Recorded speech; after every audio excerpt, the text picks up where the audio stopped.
Hello යාළුවනේ මේ අත්හදා බැලීම කවුරුවත් කරන්න එපා හේතුව මේ මට දෙන්න තුන් දෙනෙක්ම මැසේජ් දාලා තිබ්බා මේක අත්හදා බලන්න ගිහිල්ලා ඉවර වෙලා ඩ්‍රෝන් එක ඒ කට්ටියන්ගේ ගොඩක් අයගේ ඩ්‍රෝන් නැති වෙලා තියෙනවා. ඒකෙන් හින්දා කරන්න යන්න එපා මේක කරන්න පුළුවන් ගොඩක් ඔය DJI වගේ හොඳ බ්‍රෑන්ඩ් වල ඩ්‍රෝන් වලට විතරයි. ඒකෙන් හින්දා මේ කවුරුවත් කරන්න යන්න එපා. මම ආපහු මුලින් ඉඳලා ඔයාලට කියලා දෙන්න. මගේ ඩ්‍රෝන් එක ඔන් කරන්න මේ බලන්න. ඩ්‍රෝන් එක ඔන් කරන්න මෙහෙම එකපාරක් එබුවා ඔබා සෝරි මෙහෙම එබුවා මෙහෙම ඔබාගෙන හිටියා. ඊට පස්සේ මේ විදියට ඩ්‍රෝන් එක ඔන් වෙනවා. ඊට පස්සේ මෙතනින් පෙන්වන්න ඕන පොඩක් ඉන්න. මෙතන ඩිස්ප්ලේ එකේ පෙන්වන්න ඕන මෙතන මේ අපි මෙතන බලනකොට මේ හෝම් පොයින්ට් එක මෙතන අප්ඩේට් වෙලා කියලා. මෙතන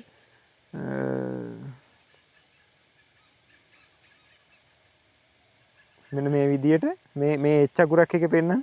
මෙන්න මේ විදියට මෙතන හෝම් පොයින්ට් එක අප්ඩේට් වෙලා තියෙන්න ඕනේ. එහෙම නැතුව මේ අත්හදා බැලීම කරන්න යන්න එපා. මෙතන හෝම් පොයින්ට් එක අප්ඩේට් වුණාම විතරයි මේ අත්හදා බැලීම කරන්න පුළුවන්.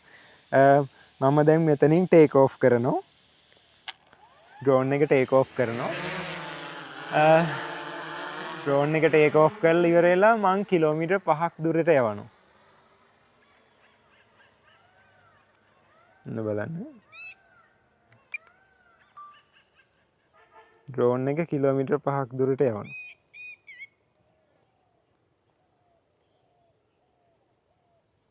මේක අනිවාර්යෙන් කරද්දි මේ මතක ඇතුව මේ ඔයාගේ හෝම් පොයින්ට් එක මෙන්න මේ විදියට අප්ඩේට් වෙලා මේ මෙතන මේ එච් අකුරෙන් පෙන්නන ඔයාගේ හෝම් පොයින්ට් එක.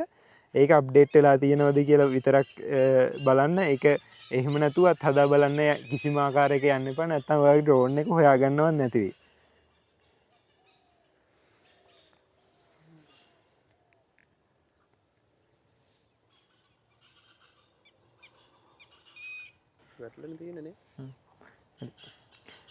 දැන් කිලෝමීටර් 5ක් දුරින් තියෙන්නේ ඩ්‍රෝන් එක කිලෝමීටර් 5ක් දුරින් තියෙන අපිට වඩා Battery level is low. දැන් මෙතනින් Aircraft will පෙන්නන return to battery the level home point in 10 seconds. මේ ලෝ කියලා ඊට පස්සේ අපි කරන්නේ මේක ඕෆ් කරනවා. ඕෆ් කරලා ඉවර වෙලා මේ අනිවාර්යෙන් මෙතෙන්ටම හෝම් පොයින්ට් එකට හොයාගෙන එන්න ඕන ඩ්‍රෝන් එක. ඕෆ් කරලා ඉවර වෙලා මේ ටික ගලවන සම්පූර්ණයෙන්. මේ ටික ගලවන. ගලවලා බලමු සාමාන්‍යයෙන් විනාඩි 10ක් වගේ යනකොට මෙතෙන්ටම ඇවිල්ලා ලෑන්ඩ් කරන්න ඕන ඩ්‍රෝන් එක. අපි බලමු මේ ඔක්කොම ගලවලා තියෙන්නේ. මේකත් ඕෆ් කරලා තියෙන්නේ මේකත් ඕෆ් කරලා තියෙන ඩ්‍රෝන් එක තියෙන කිලෝමීටර් 5ක් දුරින්. බලමු අපි ඩ්‍රෝන් එකට මොකක් වේද හොයාගෙන එයිද කියලා. ඔය ආවේ නැතුනොත් ඉතින් තුන් දෙනාත් එක්ක හිත හදාගෙන ගෙදර යමු. මොකද්ද කරන්නේ සචින් ආවේ නැතුව?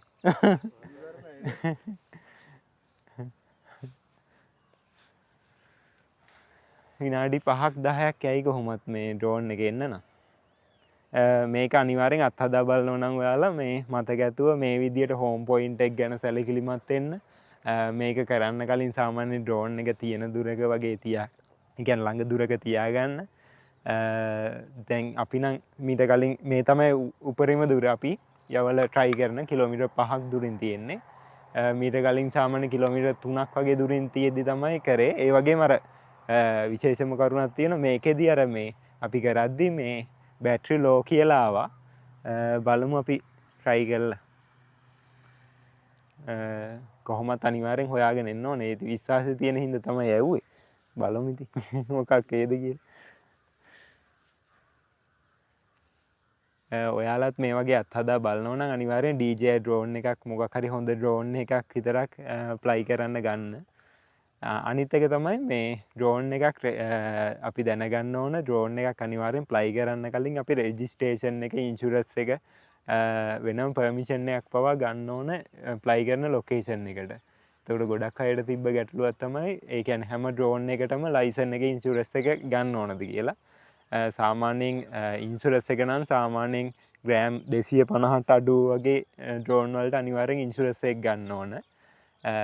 ඒක අනිවාර්යෙන් අරන් තියාගන්න නැත්නම් ඔයාලගේ ඩ්‍රෝන් එකත් එක්ක ඔයාවත් ඇරෙස්ට් කරන්න පුළුවන් පොලිසියට අයිතිය තියෙනවා මේ ඩ්‍රෝන් එකක් මේ පාවිච්චි කරද්දි. අනිවාර්යෙන් ඔයාලා මේ ඩ්‍රෝන් එක පාවිච්චි කරන්න ගන්නවා නම් මේ ඔයාලා අනිවාර්යෙන් ඉන්ෂුරන්ස් එක ලයිසන් එක පර්මිෂන් එක කියන්නේ මේ අරගෙන තියාගන්න.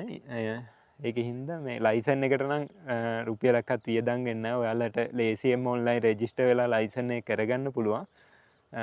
ඒක හින්දා මේ ලයිසන් එකත් ඔයාලා අරන් තියාගන්න. නැත්තම් ලොකු ප්‍රශ්නයක් වෙන්න පුළුවන්. ඔයාලගේ ඩ්‍රෝන් එකත් එක්කම ඔයාලට දවසක් හිරෙත් ඉන්න පුළුවන්. ඔයාලගේ ඩ්‍රෝන් එක මේ ඒ කියන්නේ සේෆ්ටි නැති තැනක ෆ්ලයි කරලා තිබ්බොත්. අනිත් කාරණේ තියෙනවා මේ ගොඩක් අය අහලා තිබ්බ මගේ මැසේජ් දාලා අහලා තිබ්බ ඩ්‍රෝන් එකට උකුස්සෝ ප්‍රහාර එල්ල කරනවද කියලා. සාමාන්‍යයෙන් ඉතින් අර උකුස්සෝ සම්භාවිතාවක් තියෙනවා සාමාන්‍යයෙන් ඇටැක් කරන්න. ඒ වුණාට අර එයා සද්දෙත් එක්ක බයත් එක්ක මේ එහෙම වෙන වුණ අවස්ථා නැහැ. මමත් ඔය දෙපාරක් තුන් පාරක් විතර උකුස්සෝන්ගේ පස්සෙනුත් ගිහිල්ලා තියෙනවා. මම කලින් වීඩියෝස් දාලා ඇති. සමහර විට බලන්න. මගේ YouTube එකේ TikTok එකේ FB එකේ තුනේම දාලා ඇති. සමහර විට එකක විතරක් දාලා තියෙන්නත් පුළුවන්. තුනේම බලන්න පොඩ්ඩක් ඔයාලා. ඒ කියන්නේ එකින් එකට වෙනස් වීඩියෝ මම දාන්නේ. කියන්නේ මම ඔයාලා තුනේම බලන්න ගිහිල්ලා ඉවරලා මේ මොකේ තියෙනවද කියලා මට නම් මතක නෑ. ඒක හින්දා මේ අර උකුස්ස ප්‍රහාර මට නම් එල්ල කරලා නැහැ අද වෙනකන්. මේ ඔයාලා පොඩ්ඩක් බලන්නකෝ මේ වීඩියෝස්. දැනට නම් විනාඩි 2ක් 3ක් විනාඩි 5ක් විතර මට හිතෙන ගිහිල්ලා තියෙනවා. ඒ වුණාට තාම ඩ්‍රෝන් එක නෑ. ආවේ නෑ.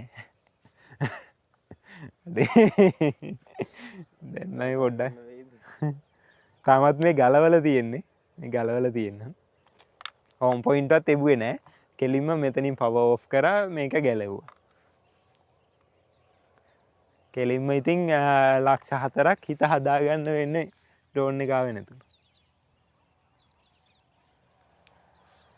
ඔෆ් කරපුවා 10ක් විතර ගියා. දැන් නම් අනිවාර්යෙන් ඩ්‍රෝන් එක කිට්ටුව තියෙන්න ඕන.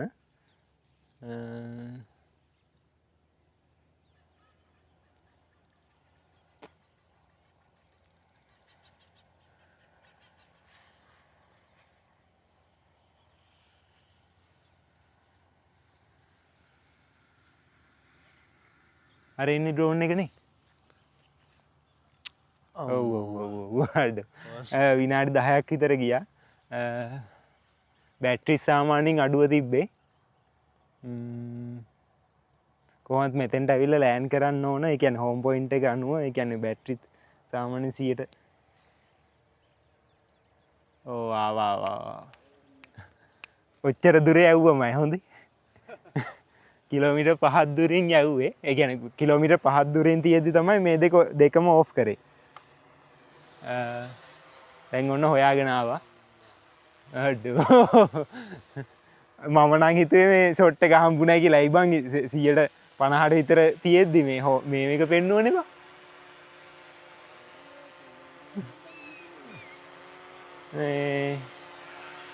ඇත්තට මද නම් පොඩ්ඩක් බය වුණා. හේතුව මේ ඒ කියන්නේ මෙච්චර දුරක මං යවලම නැහැ. ඒක හින්දා තාමත් මේ දෙකම ගලවලා තියෙන්නේ. මෙහෙම අත තිව්වට පස්සේ මේ ඔෆ් වෙන මේ බැටරි 190යි තියෙන්නේ. මේ වගේ අත්හදා බැලීමක් අනිවාර්යෙන් කරන්න කලින් ඔයාලා පොඩ්ඩක් ඒ කියන්නේ මේ වගේ වීඩියෝස් කළා. දැන් මම අවුරුදු 3ක් විතර තිස්සේ ඩ්‍රෝන් යවනවා. ඒක හින්දා මේ වගේ අර අත්දැකීමක් නැතුව මේ වගේ ඩ්‍රෝන් යවන්න එපා. මේ වගේ try කරන්න එපා. නැත්තම් ඔයාලගේ අපරාධ ඉතින් ලක්ෂ 3-4ක් මේ ඩ්‍රෝන් එක හදිස්සි හරි කඩාගෙන වැටුනොත් එහෙම මේ ලක්ෂ 3-4කට කෙලවෙනවා. ඒක හින්දා මේ අනිවාර්යෙන් මේ වගේ try කරන්න කලින් ඔයාලා ලොකු අත්දැකීමක් අරගෙන ඉන්න.